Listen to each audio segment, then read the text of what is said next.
Hello and welcome. I'm Tim Niederriter, and I'm here to be your player and your game master. And of course, I'm an author, but this channel is about solo gaming, so solo gaming it is for the moment. And today, I am reaching into my bag of tricks, my bag of authorial garbage, which I keep on pretty much every computer I own.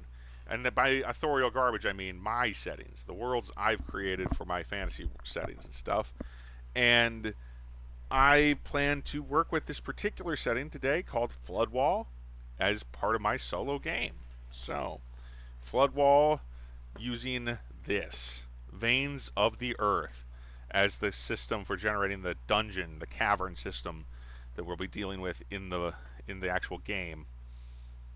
So, as far as that goes, yeah, I have a little party of elfy, humany people, characters, to explore the underground. But Floodwall, in a nutshell, is a fantasy setting where these huge floods strike the land you know, every week, basically, every 4 days, 5 days. The whole week system is built on it. And they flood everything that isn't protected by this massive wall. So, the wall itself is kind of the mega dungeon of the setting. But the trick is, I haven't built that dungeon yet. And the other thing is that there's a couple different regions of the flood wall. There's the areas that have been carved out and designed, and the other parts which are more, shall we say, naturally formed, right? So, as far as that goes, I will be starting off with our characters, Gihana, Roos, and Mio. We're going to be going into the flood wall from above because they're starting out in a village. They've just left this village called, I forget what I called it, but this village just north of just on top of the flood wall, rather. Yeah. So yeah, episode 1 is, or scene 1 rather. We're using the Mythic Game Master emulator. If I can remember where I put my, oh right, it's in here. So yeah, Mythic Game Master emulator is inspired by me, myself, and Die, and other channels like that, and a little bit by Man Alone as far as that goes. But I'll be doing some actual gaming, which is not really what I watch Man Alone for. No offense, I like Man Alone a lot. That's a good channel. I encourage you all to follow it. But I like him better for his candor than his gameplay. Anyway, and I'm not an actor like me, myself, and Die's Trevor, but I am an author. So let's see what I can do with the skills I actually have. But first of all, allow me to explain what we're going to do, because we're arriving at the entrance of this cavern. Our heroes, maybe I'm doing this out of order, but our heroes are going to find this cavern. I'm going to introduce us to them after we go into the cave, or rather, after I figure out what this cave is going to be like. And we'll be here for a little bit, so there's time. As for the actual rule system, we're using a D20 based game. So, an OSR style game to some extent, but I don't feel like the need to explain it. It's very similar to a lot of old school revival games based on the Ultraviolet Grasslands six-fold Rosetta, with a few modifications for just my own comfort and ease of play. All right, I've made my characters. My initial 3 characters. Also, we'll be using this. This is the Cloud Empress Solo Protocol, which is a fantastic little one-page download, one-page front and back booklet download that you can get from the Cloud Empress. I think it's the Cloud Empress website. I forget what the website's actually called, but I really like this. I think it's maybe the best 6 pages or 6 mini pages of RPG that I've ever seen. So I'd encourage you to go download that. It's free. And I have the Cloud Empress book, but I don't intend to play it because I don't really like rolling low for my systems. It's a whole thing with me. So I don't like a roll low system that much. So we're just going to be using the characters and the solo module because that doesn't have any of that roll low stuff in it, and instead is pretty much value system neutral. You can use whatever system you like with it. And so we'll be playing predominantly with a D20 today. Once if we get into actual combats or need to make checks, but we'll see. Otherwise, Mythic Game Master emulator is our go-to for generating the actual events and stuff of the setting. And I've come up with a lot of the Floodwall stuff myself, but most of this is going to be procedurally generated. So I hope. I mean, the setting of Floodwall, pretty classic fantasy technology level, but the gods have left. The world is degraded and dying. It's a dark world. You might say it's a dark fantasy setting. So I like my grimdark. I like my dark fantasy. Big Warhammer fan. Big Joe Abercrombie fan here. If you're into the books, and yeah, that's pretty much where I am right now as far as my tastes. So if you're not into dark stuff, you may not want to watch this whole video, or may not enjoy this channel as much, because I like my RPGs with a side of darkness and suffering, I guess you might say. So our heroes await the entrance of the cavern, but we need the cavern, so I probably could have planned this better. I need a sheet of paper, and we're just going to do this very roughly on a sheet of notebook paper. Yeah, here, found the loose leaf. All right, perfect. So we'll take that off there, and let's get the view. So this system from Veins of the Earth is quite easy to play, but it's a dice drop sort of method. And allow me. This is Veins of the Earth by Patrick Stewart. It's a great book. Another one where I don't use the core system or any much from it, but just for drawing the cave section alone is worth it. Which is why I'm not going to show it on screen, because I think that would be unfair to the authors and the author and illustrator. It's too good. It's too good to just let it go. So I used this in one of my first online campaigns. It's really what inspired me to start running games again during the pandemic. So gonna roll. I have modified the system a little bit to be finger joints apart. So the farther apart the dice are, the bigger the room is, and the numbers on the dice, I believe, are and then yeah, that's all you get, and then the numbers on the dice, I believe, will tell you the entrances and exits. The number of I need to review this briefly here. Okay, drawing the cave, that's easy. Yeah, exactly. Then it's basically a D6 table on the number of exits, I believe. Or rather, it's not. Okay. It's been a while since I used this, so let me look it up. Okay, drawing the size of the cave, single cave. Okay, here we go. Roll 2d6 onto a piece of paper. Okay, we're doing it. Okay, one of them went off, which is, to me, that's going to be the second largest cave. If it had gone off the table, one of them went out of sight, basically. If one goes out of sight, then I moved it back, but if one goes out of sight, then we get the size of the cave is the second largest, which is a plus sign, and which is, yeah, the size of an office building or so. So it's a big room, big chamber, big cave. And then the way in, all right, the closest die, that'd be the 1. So you come in through the roof, okay.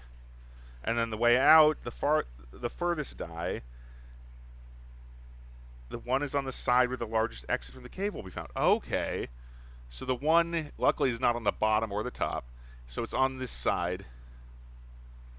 Okay, the 1 is on that. The 1 is pointing west. Or, no, east. Okay, so we're going to start here. That's just wall it's pointing toward. Nice.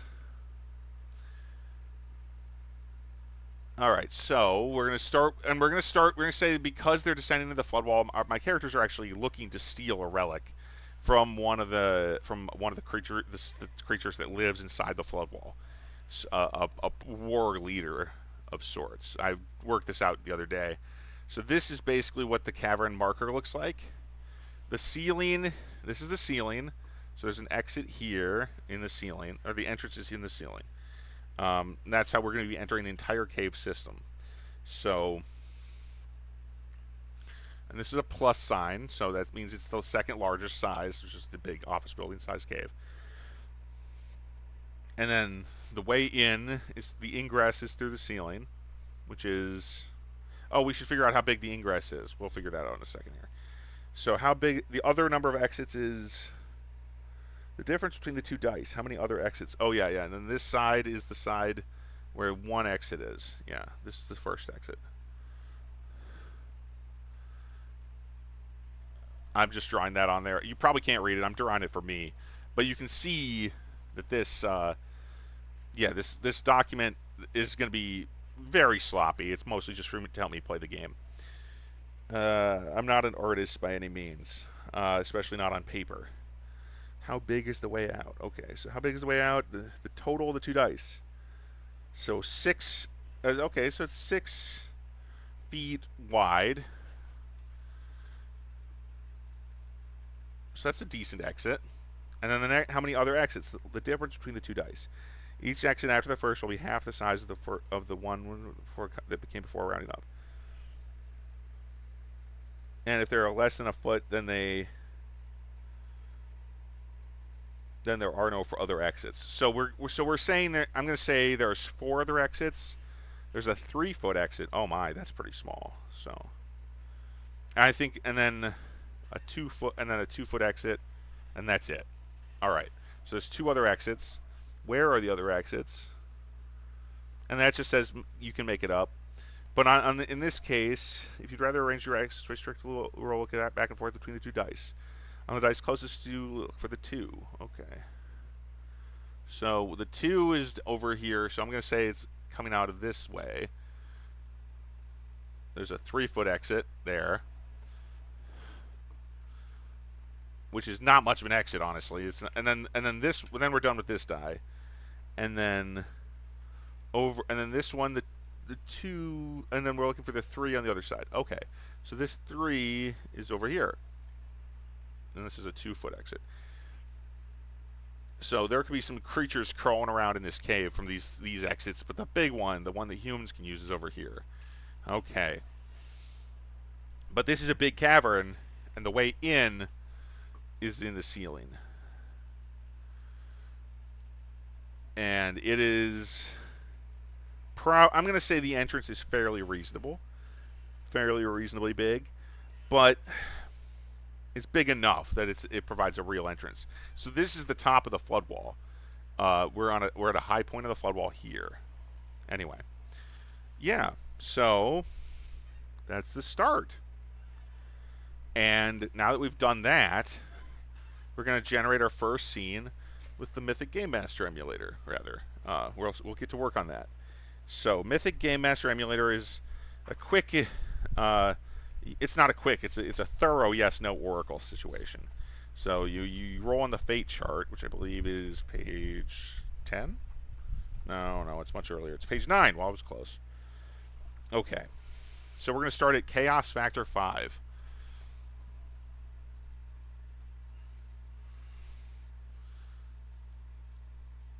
Okay, on session 1.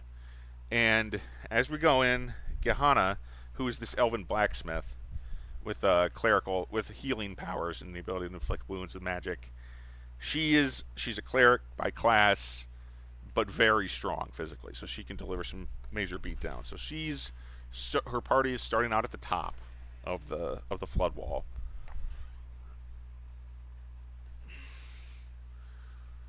And yeah, so as far as Gehenna goes, her motivation is fairly simple at this point. Is because she's kind of our main character. She is traveling with Roos and Mio. Roos being represented by this old school dark elf miniature, and Mio, who is kind of like a bodyguard to it's a human friend of Gehenna. And she's a warrior, and Roos is a sorcerer, but he's of a species that has gone extinct, called the Faru. But the Faru sometimes are born from the species that destroyed them, which are called the Vile. And the Vile are more, think of them as like orcs, but they're super smart and magical. So they're like more like evil elves or dark elves in the context of D&D. But they work like orcs because they're very simple and they don't have much in that they're vastly rapacious, and many of them just degrade in their morality and sense of sell very quickly, so they're not quite as complex as something like Drow from D&D, at least as a society. They're much more an apocalyptic species because every time a new generation is created, it's less than the previous generation. They were created through some sort of magical misadventure in times past, and now they're on their fifth or sixth generation at least in many places, and because they breed so quickly, this results in them just being rapacious kind of army ants kind of situation. So let's see if our heroines, I suppose, heroes and heroines, whatever. Roos knows the place they're going, so I think we're going to see if Roos, who knows the who's yeah, I'm going to start off with the fate chart and ask Roos a simple question. Before they enter the cave, I'm going to ask if he knows where, because I know I've generated that I know his mother, the Vial, this like monster woman, who is a warlord, knows how, or rather, is in possession of the artifact these guys are trying to go. Our heroes are trying to find, and let's see if he knows. I rolled a 4 and a 9, so and I believe the low number is a yes, right? Yes. So with a cast factor of 5 and a 50-50 chance, I think that's a definite yes. Yeah. It's a 60. It's a 50. It's barely there, but it is there. 49 means he does know that his mother has the necklace of the great cats. So the necklace of the great cats is our mission objective, more or less, in this case. They are looking for it. They're seeking this, and as they begin their descent, so do we. Now, Viol aren't all the same, but the degenerates are, without a doubt, think Reavers from things like Firefly or Orcs from Tolkien. They're just kind of the worst of the worst. They're rapacious. They're dangerous to every sane and living creature. So our heroes are going to proceed cautiously, but I think the real question is there an easy way down? I'm going to actually ask the fate chart that too, and I think it's likely because we're on top of the Floodwall. It's near a village. I think there's probably a ladder that goes down in here. Let's see if it's not. No, we said it's likely. So 52 means that it is, yes. 52 on the fate chart, because it is more likely, 50-50 chaos, means yes, there's an easy way into the center of the cavern. And our heroes are going to descend this rope ladder. I think Mio will insist on going first. So now she's entering the cavern. And because she's the tough one, she's the warrior, she'll descend into this cavern. And, yeah, I think she'll descend as sneakily as she can. So it's time for our first D20 roll. See if anybody notices her, and Roos is probably going to go second. So, yeah, this is our marching order, basically. So we're going to see who... We're going to roll stealth for Mio. And it's a 12, which is pretty good. Because we're only trying to beat the normal sense of... It's a 13 on her stealth skill. Which means... Because she gets +1 from her dexterity. So I think that means that she's probably unlikely to be detected by passive listeners. Let me just double check. Yep, passive listeners are pretty much... Yeah, but because this is a big cavern, I think we've got to see if there's anyone down here on the fate chart. And I think it's actually not that likely because, again, we're near the top. There's a village nearby on the surface of the Floodwall, so let's see if there's... I think it's unlikely. And that, I think, means that if we roll less than a 50, or if we roll over a 45, I think it means there's no creatures here. But the black die always goes first for me. So the 2 is 29 means there is someone in this cavern. There's something in this cavern. And that's what we're going to figure out. So I'm going to roll quickly on my monster chart, see what kind of creature it is. And that's a 2. So consulting the chart, it's it's an abomination of some kind. So, yeah. So that's not ideal because that means something in here is lurking. And I'm gonna ask, is it as strong as the party? Is it gonna be a serious threat to the party? The answer is, I would say that's a 50-50. The answer is yes, 4 and 1. So 41.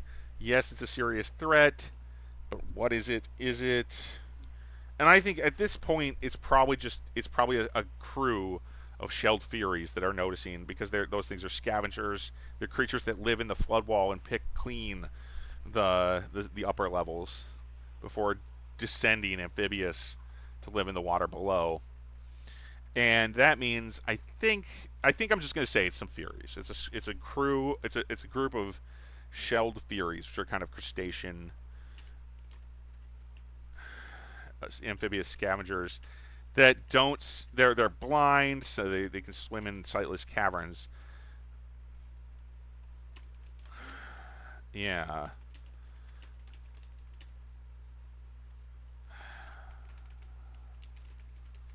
But I think this means that we'll be dealing with a simple encounter. I do want to try out this system. That's one of the reasons I'm leaning in this favor of this. But we're going to start out with a simple encounter with a few of these guys. It says a pack is just d6 plus one of them because they're scavengers. They don't roam in large groups, so that's 4. And they are each only 1 hit dice, which in this game basically means 1 hit point because we're using the damage system from Scarlet Heroes. As I adapted that because I didn't want to deal with vast numbers of hit points and life and such for the heroes. So these things, I believe they're Rackham minis, are going to be our, yeah, they're from Conquest. Or was it? No, not Conquest, sorry. Rackham Confrontation. These are the shelled horrors, the shelled abominations that lurk in the dark. They have little, yeah, they're little tadpole critters, but very dangerous in numbers, but there's only 1 more of them than there are heroes, so let's see if our heroes can break past them without too much trouble. They're level 0, so our heroes' Fray Dice, again from Scarlet Heroes, are going to be useful. The Fray Die is basically a bonus attack that the heroes get, and if it hits, it does the class's damage. You know, like the warrior has a D8 Fray Die, the mage has a D4, and typically the Fray Die can only be used against foes that are lower level than the hero. And because our 3 heroes are all level 1, these things are all level 0. These things are under real threat from the heroes. So, all right, now we're going to roll for initiative, and I'm going to say, because now all our heroes have descended to the cavern, I'm thinking this is going to be, I honestly, I'm just going to roll initiative for the party from their, I believe they're all Dex. I wonder what their Dexes are. Okay, there's a group, Dex 12, Dex 12, Dex 13, so they're all of a +1, so it doesn't really matter who we get. 19 total for the party, and so the total initiative for the party is 19. Because they get +1 from their collective dexterity. These things get +2 from their skill, but they're still going seconds. They have the Shelled Furies have a 10. Okay, so our heroes on the red die are going to notice these creatures. I don't think they'll all be lined up like this. I think as our heroes arrive on the bottom floor, these creatures are 1 on each side. And as our heroes arrive in this big room, these are just the ones that were nearby. So I think we might be asking if the heroes can't handle them quickly enough, if there are others, because these things they're not quite animal intelligence. They're smarter than that, and that means they're potentially more dangerous than you might think. Even though they're quite small and weak, they're kind of our goblin Bakemono types. If you're familiar with the Oriental Adventures, where they've just got bigger, stronger goblins, I guess. Okay, so I think we're going to start with Mio. He's going to charge this one near which is the part of the. I think this is probably a well understood path that Mio and the others all know more or less are from this area, so they know basically that they need to go that way. They need to go east to use the good exit, and the other holes are probably where those things came out of. So there's other potential Furies coming back because they're so small. So Mio has charged. She's going to wield her halberd. Probably didn't need to get this close, but oh well. Sometimes you get overconfident when you're dealing with little monsters like this. So we'll attack with the halberd. That's an 8 plus her skill is 3. plus 1 for being a warrior. That's still only at 12, so that's going to be a miss. And then she gets to attack with her Frayed Eye, but no skill advantage here, so that's also going to be a miss with a 3 as the base roll. All right, so that's not great. Okay. I think that means that we're going to be counting on the other. The others are going to need to do something here. I'm going to say Roos, who's the Faru wizard or sorcerer, basically, is going to just stay where he is and unleash his Frayed Eye on the as a ranged attack, because that's what he can do. A 3. I think maybe we need to use a different die after this, but I'll switch this one out. That was a life counter anyway. A lot of the stuff in here is, or it was life counters at one point. So that was a failed attack, and I don't think he sees the need to use magic yet. But he moves over here to keep this Fury from flanking Mio.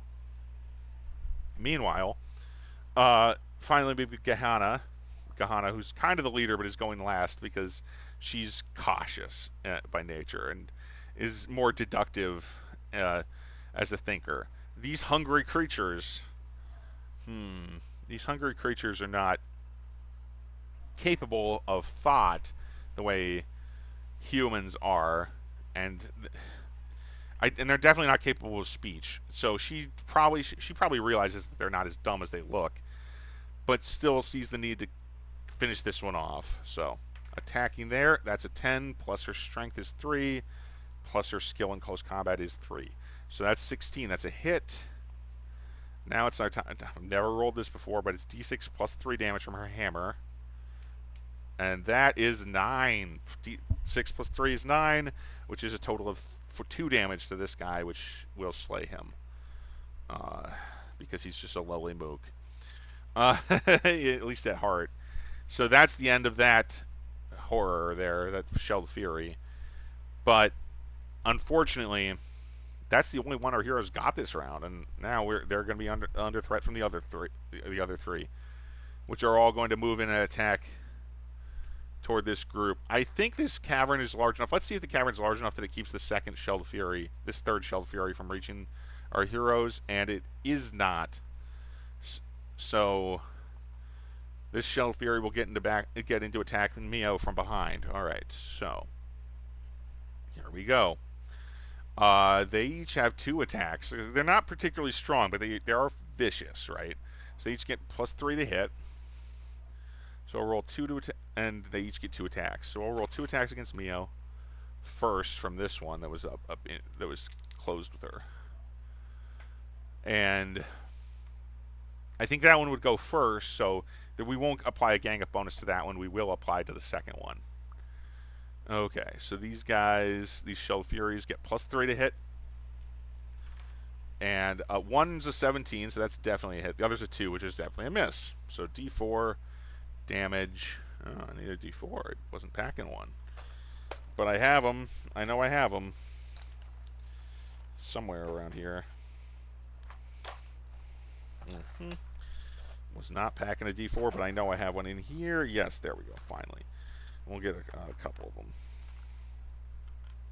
So, this D4 plus 1 damage, to Mio. He's 5, which represents, I believe, in the table from... I'm still not used... It's just 1 damage. So she takes 1 HP of damage, 1 life of damage.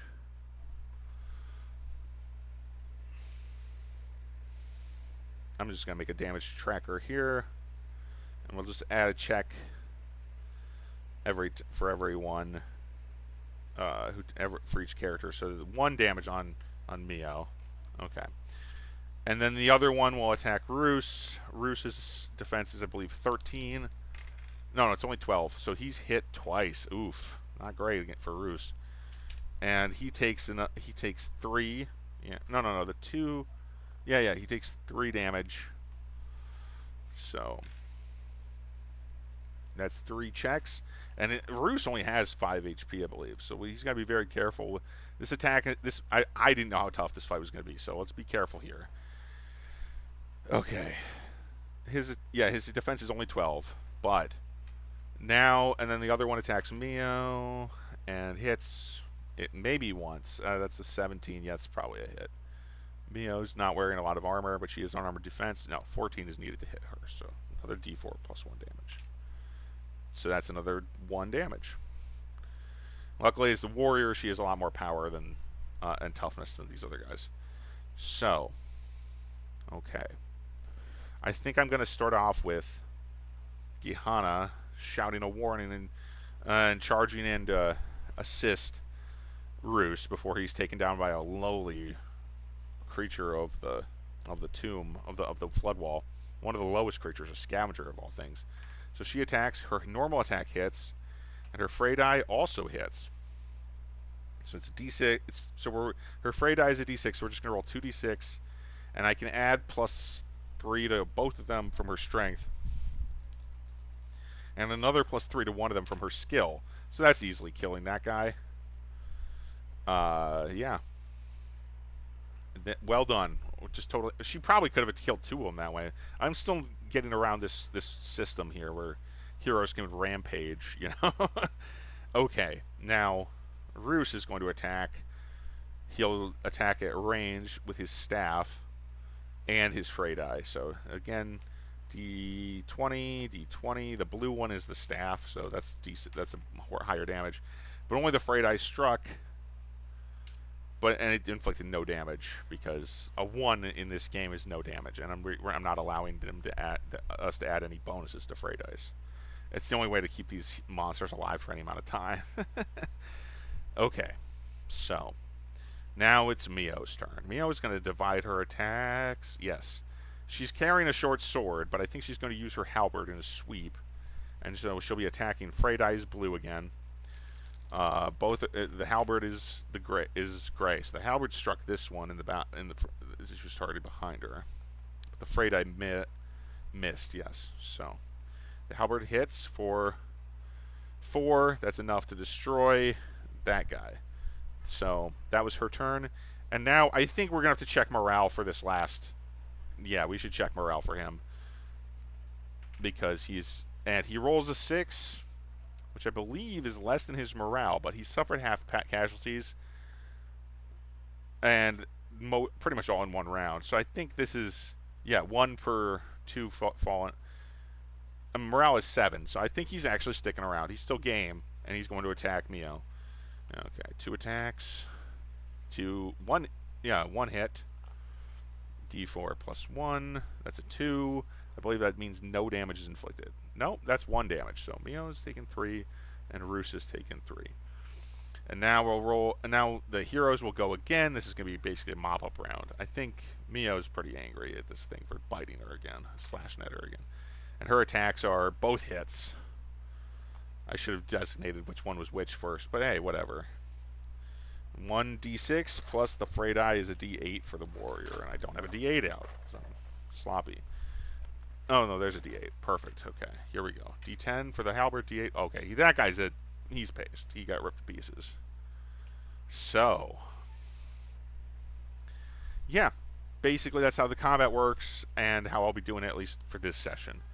I'm not sure if I will be more elaborate about maps and stuff in the future, but the heroes reconnoiter the position.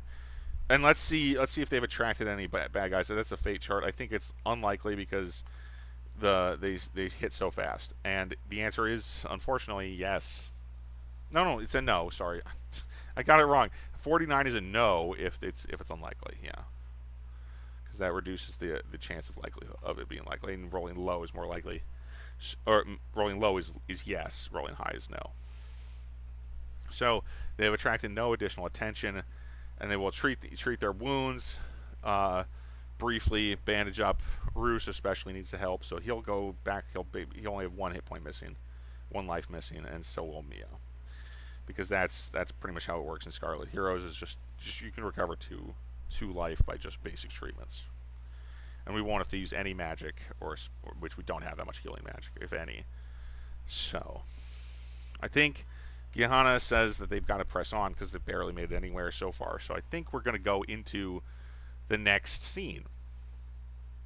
And that means they are going to look for the exit to the cavern. So we're going to roll sense Oops, almost rolled off there. Okay. Gihana's senses, she's not really an elf. She's a thing called a Duhill, which is not as capable of finding secret doors. A species that species is not quite as apt as elves, but between the three of them, they've all been able to find the exit fairly well. So they track the path, find the route. Let's see, to the next cavern. But actually, there's one last thing we got to see. I think because there's so many Vial around here, and because we're near the surface, I bet there's a chance the next area is a settled part of the Floodwall system. So we're gonna see, is the next part Floodwall? I think it's 50-50. Is it part of a settlement? It's not a settlement. So we'll be generating another cave system.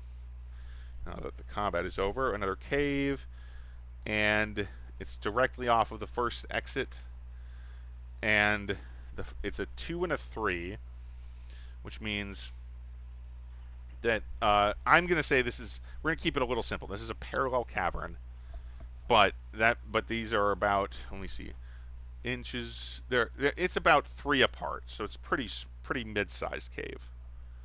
Let me double check. my play space is a little cramped, but I've got it. Okay. We're gonna check this out and see how big the cave is. It's 3 apart, 3 rooms. Oh, so there's 3 rooms in this next cave. Okay. In this next cave, whoop. But they came down in a big empty space. Big, empty cave. That's probably what we'll call it. It's the big empty. And then this exit goes through here. I'm just gonna do this arbitrarily because it's my game. I feel like playing it this way. And then the 3 and the 2 are going to tell us that the other exit is in the bottom, actually, right? The closest. No, it's not. It's in the south door. So right over here. Yeah, south side, and it goes further, and it descends further into the flood wall. So this is Roman numeral 3 for that cavern. I know I'm sloppy. I'm not a very good drawer or handwriter, and it's probably good that this is blurry. You won't be able to tell how nasty it actually looks. But our heroes are going to take a break there. 3 rooms. So the first room, I believe we should see if it's got creatures in it, and I believe that's a 2D. We're just going to ask if there are creatures in there. I'm relying a lot on the Oracle today, and I think that's fine, but it's not strictly necessary. As we figure things out, it's yes, there are creatures in there. Okay, oof. Hopefully there's not another combat. I think our party is probably a little tired of combat, but let's see what the nature of these creatures is. It's a 3 on the nature chart that I came up with. Undead. Okay, that's probably not going to be friendly, but who knows? So I'm going to go to the Tome of Adventure Design, and no, I forget which book it is. Which book is that from? This thing about all these PDFs, they're very useful, but yeah, Tome of Adventure Design. I want to see what our undead are like because I've not made any undead for the Floodwall setting yet. I know we have them, but I don't know what they're like. So there's an undead in this next cave, and we're gonna figure out what it's like in a second here as soon as I find the section that has undead. Monster tables? No, that's general monster tables. Undead. Fantastic. Gonna roll D100 to see what kind of creature we're coming up with here. A 64, non-humanoid, non-human, corporeal, non-intelligent, non-reproductive. Okay. That's interesting. So, non-intelligent undead. Non-reproductive undead. So it's not as dangerous as it could be probably, but let's see. Manner of death. But they're undead, so I think they could be a kind of zombie or skeleton created by a necromancer, I guess. Let's see. I guess what I'm going to ask is, okay. Manner of death. No, this table is not as useful as I thought it might be. So they're non-human. They're non-humanoid. Non-human, but they could be humanoid. Corporeal. Ah, I have an idea. I'm going to say, because we're high up in the floodwall, are these undead birds? And I think the answer is yes. I think 06. That's an emphatic yes. So there's these undead scavenging birds up here. We're at the heights of a big wall by this ocean, basically. So these gulls are circling. Now the gulls that roost in this cavern here, probably because they can fly in here pretty easily from the big cavern next door. This first room is the gull room, and I think that means that we're going to check to see if the party is feeling it, because I mean this is one of the reasons I came up with the different I used the Cloud Princess or Cloud Empress. Sorry, I'm getting mixed up. Flame Princess, Cloud Empress, and I'm getting my female rulers mixed up, or royalty or whatever. So we're gonna see what the disposition of our party is, because I'm not too partial on it. Black is Roos, blue is Mio, and green is Gehenna. So 3 9s. Okay, that's easy. Wow, 3 9s. It's kind of lucky. Deductive for Gehenna. She's probably figuring out what kind of creatures these crows are, and then yeah, she studies them from a distance, and she says, "Oh, interesting. These gulls are undead." And she can easily pick them out because she can turn undead. And then Roos is critical, and he says, "I think we should destroy them to make sure that we're safe. They're undead after all." But the 9 for Mio means she's collected, which means the cooler heads are going to prevail, because that's minus 2 to the tension. And that means because these undead are non-intelligent, they're not going to contribute to the tension. So she says we should wait to see if they approach. And that's the real question: is what are these things here for? I think they're not guardians. I think they might be a cursed creation that lurks here. And I'm going to say that's, but I think it's a 50-50. I'm wondering, are these crows cursed or guardians, or are they just, well, let's just start. Are they a cursed creature that is not a guardian? The answer is yes. So they're not protecting anything, but they're here. Okay, so these are cursed crows, or cursed gulls, and the room is full of them. We'll say there's many swarms of them. But it seems the real question is, will they attack if not attacked? And the answer is no.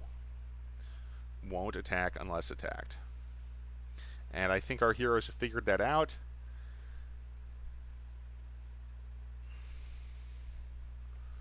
So yeah, we can just go through this room. Okay, so where's the exit? Okay, that's the real question. We're going to get to the next room. But I think because this gull room is actually relatively safe, and they're cawing and they're loud, we might. Well, we're not leaving it here for today. I need to figure out what's in this whole cave. We need to explore this cave. So that's room 1, and then they're not going to resist our heroes. Our heroes are going to walk among them, searching for the next door. Let's see. Once again, blue, green, and black. Same colors as last time. So. Green, Gehenna is a little bit lost. She's a little fascinated by the crows, I think. So she's unable to find. She's slower at noticing where the exit is. The other two, Roos and Mio, are able to find out the exit pretty quickly. So that means I think it's probably pretty obvious, especially because abysmal rolling. But and because this cavern is more or less flat, I think there's a room that is attached, that is, let's see if it's carved. Is it a carved room? Yes. Okay, so finally we've encountered a hint of civilization, or rather of settlement.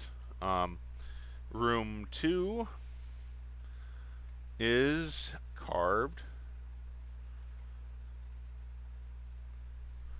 and let's see, is it empty, basically, is the question. I'm just going to roll the d10. Is it empty? No. Okay, wow. We're just encountering things empty of creature, but I didn't specify if it was empty of life or not. So let's make sure empty of creatures.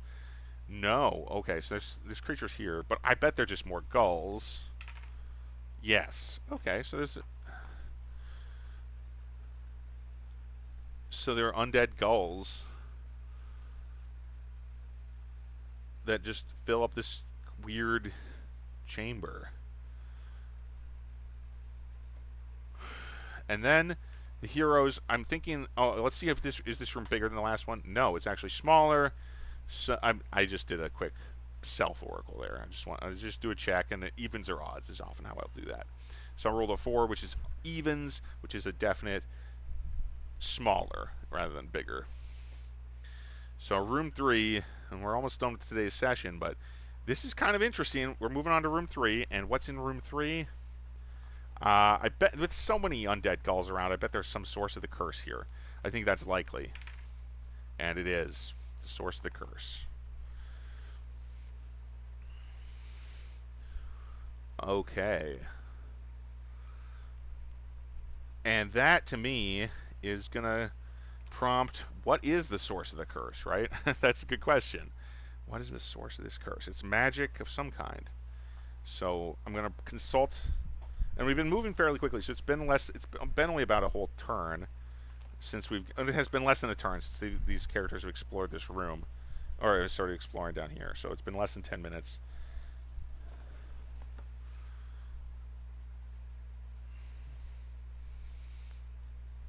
I'm going to make a note that this current turn is 1. But we're on the bottom of turn 1. So we've been here for probably about 5 minutes. Poking through these caverns. But no, actually, I'm going to say it's a little more careful. So 7 minutes, we're just going to count up. Because, they probably took some care to get past those undead gulls in the first section. In the first big room, and then they got a little more comfortable with them later on. But as far as this curse goes, I think I'm going to consult another set of tables for that, because I really don't know what the curse could be. I think we're going to consult, my copy of Mothership for the kind of curse that this is. And this is not just Mothership. This is the Warden's Operational Manual, wherever that is.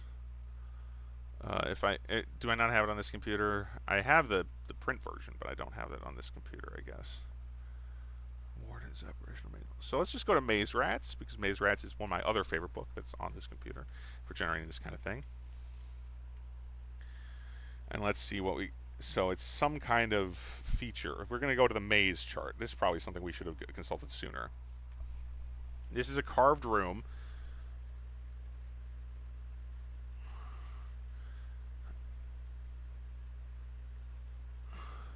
And so it was built by someone. So let's see what kind of room this is.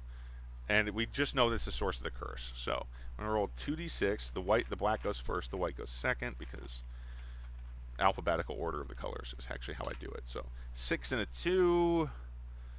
This is a treasury originally, but it's obviously been plundered. It's so close to the surface, there's no way it hasn't been plundered. Or is the curse keeping the treasure there? Let's see. No. So yeah, this place has been plundered.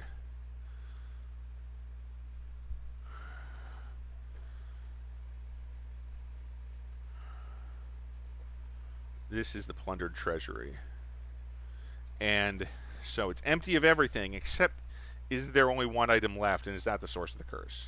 I'm going to ask that as one question, and yes, it is. So there's one item in here, in this desolate, abandoned treasure room.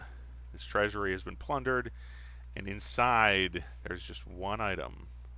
And it's a treasure item, so let's see. I'm going to roll on the treasure table here from Maze Rats. Again, black goes first, white. So that's a 3 and a 5. Well, I don't really like that result. And this is something I'll do a lot with Maze Rats, is I'll reverse the result. So instead of it being a microscope, which I just think fits kind of lame for this particular spot, a scrimshaw. So it's some kind of magical scrimshaw. A cursed scrimshaw.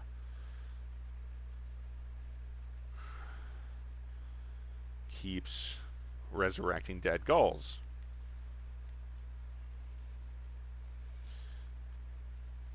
In the area. So that means these dead gulls are going to be are probably and they protect it, and they will fight to keep it there. Now, I think this is going to be pretty obvious to our heroes that they should not disturb it. But I think we're going to have to roll and see if they can. I'm going to roll for Gehenna first because she is kind of the most obvious lore. And I think the average score here, it's going to be pretty relative. So 12, difficulty is 12. She rolled a 9. Her intelligence is +1. And she has a magic skill, so that's +3. So yeah, she figured it out. And she's able to warn the others and say, stay back. That magical scrimshaw is the thing that's keeping those crows animated, and they will kill to protect it. I'm sure she notices. So it's an interesting thing. I mean, I've never done a dungeon dive, like a dungeon delve with this kind of situation with the mythic, and it's working okay.